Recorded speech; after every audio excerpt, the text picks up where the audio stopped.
When we have to define something due to its longevity, endurance, permanence and ability to remain as functional, durable, reliable and desirable as ever, we say it's everlasting. Or to emphasize, we say it's evergreen. And when we say green, we are talking about a color that historically has never had a linkage or relationship to watches or horology in totality until in recent years. But besides the conventional black, blue and white colors, it was never too late to add green to the watches. A color that holds many meanings in our lives, from the moment we go about our daily lives to when we sit down, relax and appreciate the colors of life.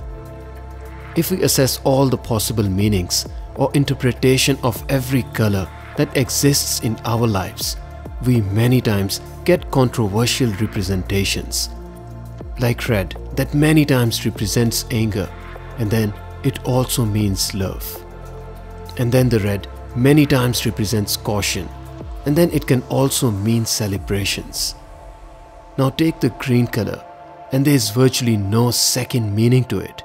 It always represents peace, prosperity, nature, calmness and success.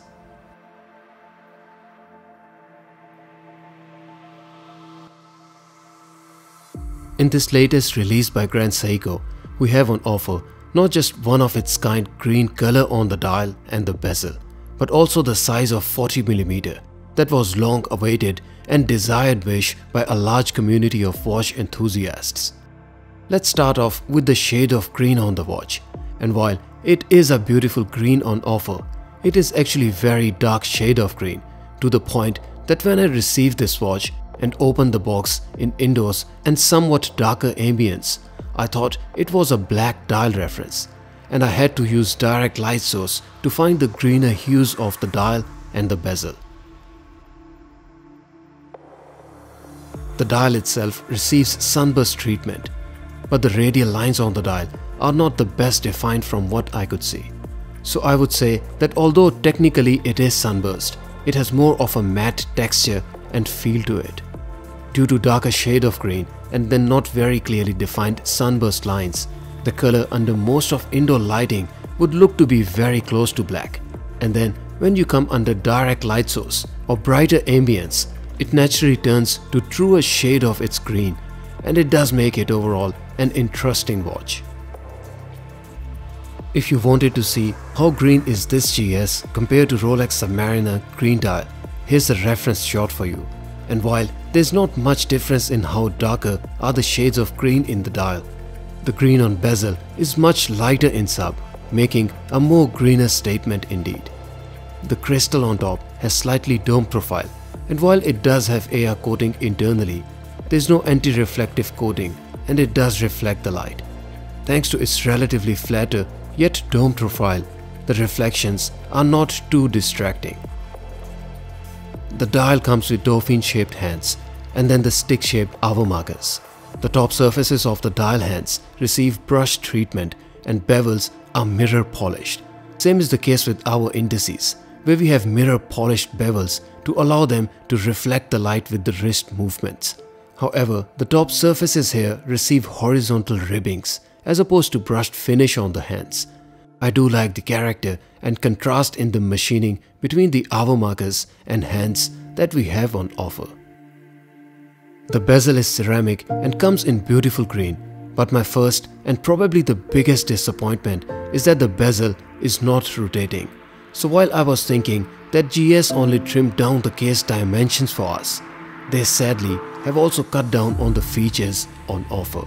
And where we have a more manageable 40.5mm case size, it comes at the cost of less features on offer compared to its 44mm counterparts. In the absence of bezel being rotating, you really can't read the second or home time zone with this watch. And although GS call it GMT, I personally would call the GMT hand as only AM or PM indicator on the dial. And to me personally, if you don't have the flexibility in reading the second time zone, it's not really a true GMT.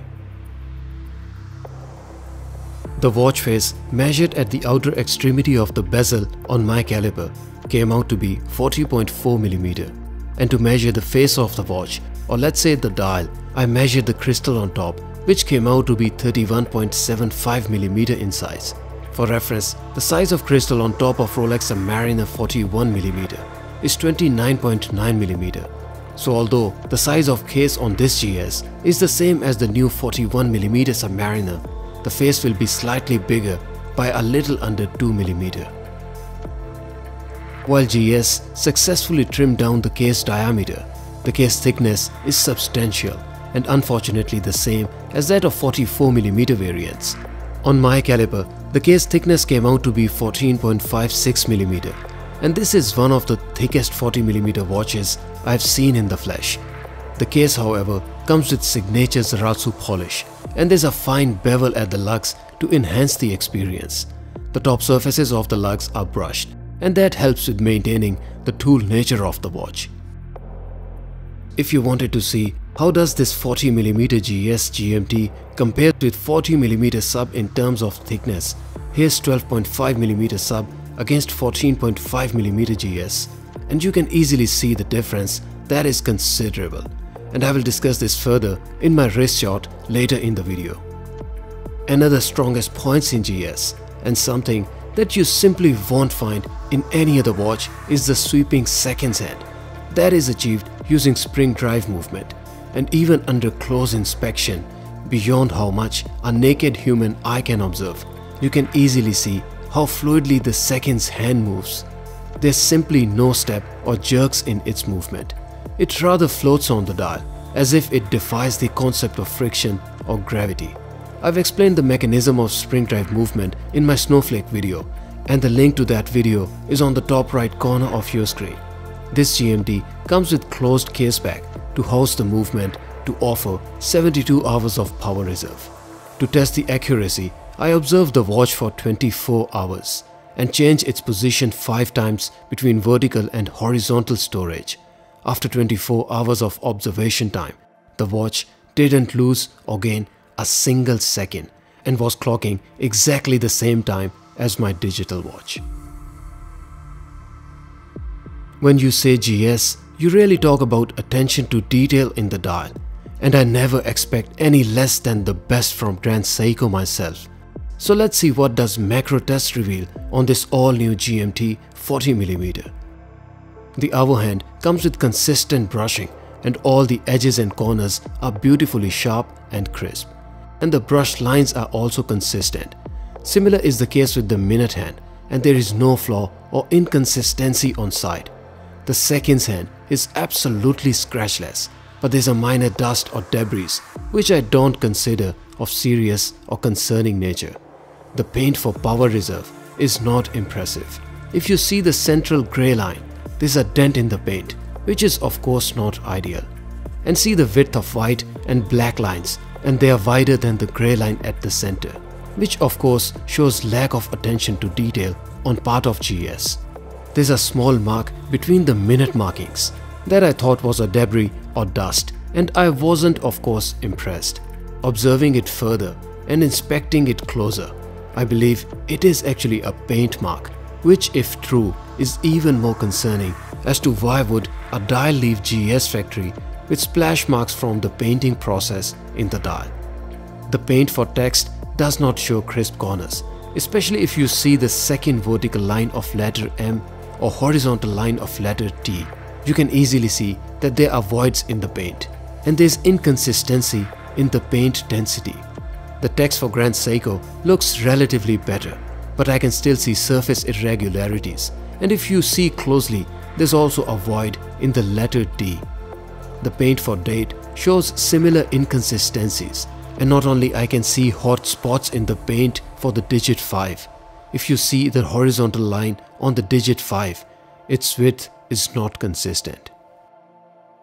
Having reviewed the 44mm version as per the link above, I was expecting to see some stunning lume shot in the dark, but upon turning the lights off, I was utterly disappointed.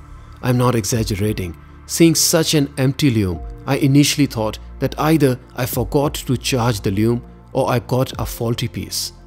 where I was expecting a fully lumed bezel with all numerals glowing in the dark. There's practically no lume in the bezel like the 44mm models at all. That being said, since the bezel is not rotating, it somewhat makes sense to leave the bezel unlumed. But if there is such a thing as aesthetics in watchmaking, the lumed bezel would have indeed added the joy of ownership. Or put it this way, the price of this 40mm variant is not that different from the 44mm reference, that taking the lume out of bezel was absolutely necessary. On the wrist, the all-new 40.5mm GMT wears true to its size. And not only it is very manageable, in terms of case length and width, it is very proportional too. The lug-to-lug height on the watch is 48.38mm, and you can see that it wears in the center of my wrist. My wrist size is 6.5 inches and wristband is 55mm, and I can very easily wear it. That being said, the watch is bulky and thickness is 14.5mm, and you do feel the thickness to be little obvious, and that's because of its smaller size of 40mm. That leaves the case thickness rather more concentrated. The thickness, however, doesn't mean that it is uncomfortable, and this watch, sized to my wrist and measured on my scale, weighed 158 grams. For reference, Rolex Submariner, sized to same length, weighs 147 grams. So the difference in weight is not substantial. The watch comes with the bracelet, which is ordinary in nature, and while it does have edges on the center links that are polished, they don't seem Zaratsu polished, and overall brushing is also just average.